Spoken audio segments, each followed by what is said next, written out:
નમસ્કાર, હું સંજય આહિર, સનાતન સત્ય સમાચારમાં આપનું સ્વાગત છે।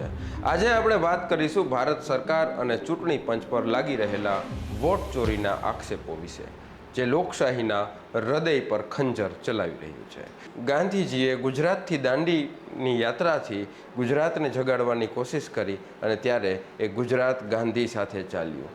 સરદારે ખેડૂતોનો અવાજ ઉઠાવ્યો, ભગતસિંહે ફાંસીએ ચડીને ઇન્કલાબને ગુંજવ્યો। લાખો યુવાનોએ જેલના સળિયા ઝીલ્યા, પોતાનું જીવન બરબાદ કર્યું, ત્યારે આપણને લોકશાહી મળી।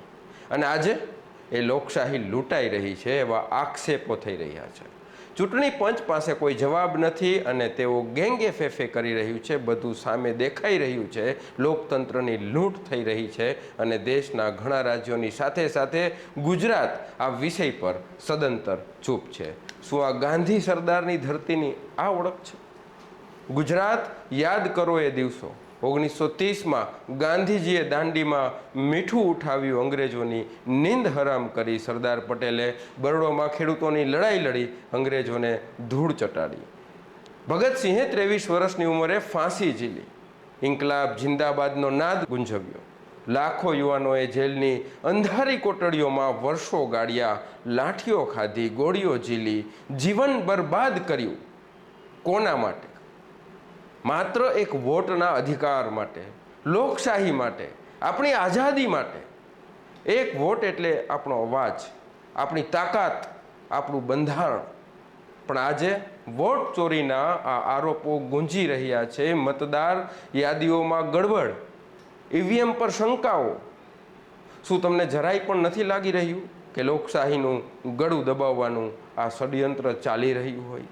તેવી જરાક પણ તમને શંકા નથી જઈ રહી? અને ગુજરાતી આવા મુદ્દામાં જાણે સાપ સૂંઘી જતો હોય તેવું દેખાઈ રહ્યું છે। સાચું બોલવામાં ચૂપ, સવાલ કરવામાં ચૂપ, આંદોલનમાં જરા પણ રસ નહીં। શું ગુજરાતની આ ઓળખ છે જે હાલ સ્થાપિત થઈ રહી છે? ક્રાંતિનું નામ ગુજરાત હતું, એને બદલે શાંતિ તરફ, એ પણ આવા મુદ્દામાં જ્યાં શાંતિ આવતા ભવિષ્ય માટે મોટી આફત અને અશાંતિ અને ગુલામી લાવવાની હોય, તો આવી શાંતિને ત્યાગીને ક્રાંતિ તરફ વળવું એ જ સાચો ગાંધી ચિંધ્યો રસ્તો છે। ગુજરાત ગાંધી સરદારની ધરતી છે અને એને શું થઈ ગયું છે કે આજે વિષય પર કોઈ મીડિયા કે કોઈ આંદોલનકારી કંઈ ચર્ચા જ નથી કરી રહ્યા? આ આપણી ચૂપ્પી નથી, આ આવતા સમયની ગુલામીનું પહેલું પગથિયું છે। કારણ કે જે રીતે ચૂંટણી પંચનું એક તરફી વલણ દેખાઈ રહ્યું છે, જેનાથી એ સાબિત થઈ રહ્યું છે કે અનુરાગ ઠાકુર જ્યારે પત્રકાર પરિષદ કરી રહ્યા છે અને એમાં 4 જિલ્લામાં મતદાર યાદીની ભૂલ કાઢી રહ્યા છે, એમને નોટિસ નથી મળી રહી, પરંતુ જ્યારે રાહુલ ગાંધીની ચાલુ પત્રકાર પરિષદમાં જ નોટિસ રજૂ થઈ જાય છે। આનો શું મતલબ સમજવાનો છે? બિહારમાં 6.5 મિલિયન મતદારોના નામ ગાયબ છે, 2.92 લાખ મતદારોનું સરનામું શૂન્ય। મુઝફ્ફરપુરના મેયર નિર્મલા દેવી પાસે 2 વોટર આઈડી છે, 2 અલગ અલગ ઉંમરના, 2 મતદાર કેન્દ્રોમાં તેમનું નામ આવી રહ્યું છે। આ શું ચાલી રહ્યું છે? ચૂંટણી પંચની એસઆઈઆર પ્રક્રિયાના નામે નકલી નામો ઉમેરાઈ રહ્યા છે, અસલી મતદારોના નામ કપાઈ રહ્યા છે, જે સાબિત થઈ રહ્યું છે કે રાહુલ ગાંધીએ કહ્યું કે કર્ણાટકમાં એક વિધાનસભામાં 1 લાખ વોટ ચોરાયા છે એટલે ભાજપ જીત્યું। મહારાષ્ટ્રમાં 1 કરોડ નવા મતદારો ઉમેરાયા છે અને ભાજપે ચૂંટણી જીતી। આ કયા લેવલના આક્ષેપો છે? શું કોઈ પણ બનાવ વગર આવા આક્ષેપો થઈ શકે? 17 ઓગસ્ટથી રાહુલ ગાંધીએ બિહારમાં મતદાર અધિકાર યાત્રા શરૂ કરી। 1300 કિલોમીટર અને 20 જિલ્લામાં તેમણે જવાનું નક્કી કર્યું। હાલ પટનામાં વિશાળ રેલી યોજાઈ રહી છે, લાખો લોકો ઘરની બહાર નીકળ્યા છે અને વોટ ચોરીના મુદ્દાને સમર્થન આપી રહ્યા છે। રાહુલ કહી રહ્યા છે કે વોટ ચોરી એટલે લોકશાહી પર હુમલો થઈ રહ્યો છે। તેજસ્વી યાદવે પણ કહ્યું કે 6.5 મિલિયનના નામ ગાયબ થયા છે। આ ચોરી નથી તો બીજું શું છે? શું આના પર જરા પણ આપણને શંકા નથી જઈ રહી? આ લડાઈ હવે સોશિયલ મીડિયાથી લઈને દેશના ઘર ઘર સુધી પહોંચી રહી છે। ચૂંટણી પંચ શું કહી રહ્યું છે, શું કરી રહ્યું છે? રાહુલ ગાંધીના આરોપોને ખોટા કહી રહ્યું છે, પણ કોઈ પારદર્શી જવાબ નથી આપી રહ્યું। ડિજિટલ મતદાર યાદીની માંગની ચૂંટણી પંચને કોઈ અસર નથી થઈ રહી। સીસીટીવી ફૂટેજ 45 દિવસમાં નષ્ટ કરી નાખવામાં આવી રહ્યા છે। સરકાર અને ચૂંટણી પંચને એવી શું જરૂર પડી રહી છે કે પુરાવાઓ આવી રીતે નષ્ટ કરવામાં આવી રહ્યા છે? આ શું પારદર્શિતા છે? બિહારમાં લોકો રસ્તા પર છે।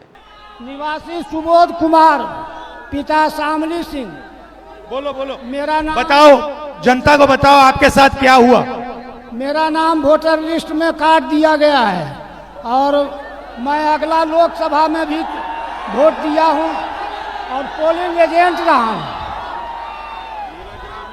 हाँ? बोलो बोलो बोलो।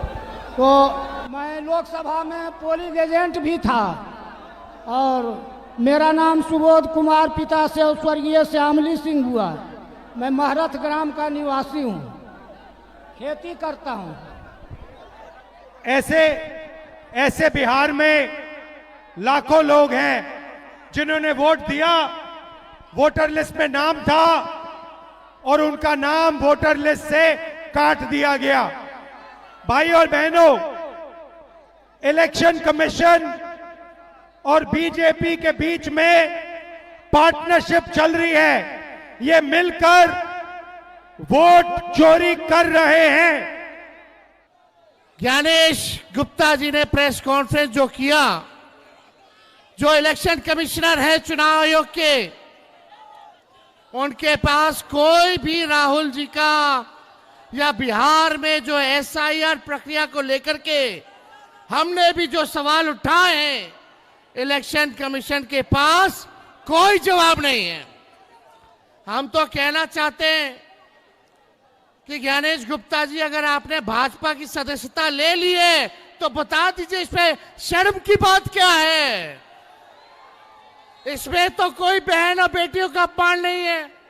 तो अगर आपने लिया है सदस्यता तो आप बता दीजिए। આંદોલન રૂપે લડી લેવાના મૂડમાં છે, પણ ગુજરાતમાં સન્નાટો છે। શા માટે? ગાંધીની ધરતી, સરદારની ભૂમિ આજે ચૂપ શા માટે છે? શું આપણે ભૂલી ગયા કે આઝાદી કેવી રીતે મળી? શું મફતમાં મળેલ આઝાદીનું આપણી પાસે કોઈ વેલ્યુ જ નથી? કે પછી પર્સનલ જીવનમાં એટલા વ્યસ્ત છીએ કે 15મી ઓગસ્ટના દિવસે ઝંડા લહેરાવીને આપણે એવું સમજી લઈએ છીએ કે આપણે આઝાદીની લડાઈમાં આપણે સાથે હતા। વોટ ચોરી એટલે લોકશાહી પર ડાકુગીરી। ગાંધીજી, સરદાર ભગતસિંહનું બલિદાન વ્યર્થ ન જવા દો। આ વિષય પર ગંભીરતાથી વિચારો। જે લોકો લોકતંત્રના મુદ્દા પર લડે છે એમને સાથ આપો, પછી એ કોઈ પણ પાર્ટીનો હોય કે પછી સ્વતંત્ર માણસ હોય, એને સહયોગ કરો અને લોકતંત્રનો અવાજ બુલંદ રાખો। વાતમાં વાસ્તવિકતા હોય તો વિડીયો શેર કરો અને સનાતન સત્ય સમાચારને સબસ્ક્રાઈબ કરો।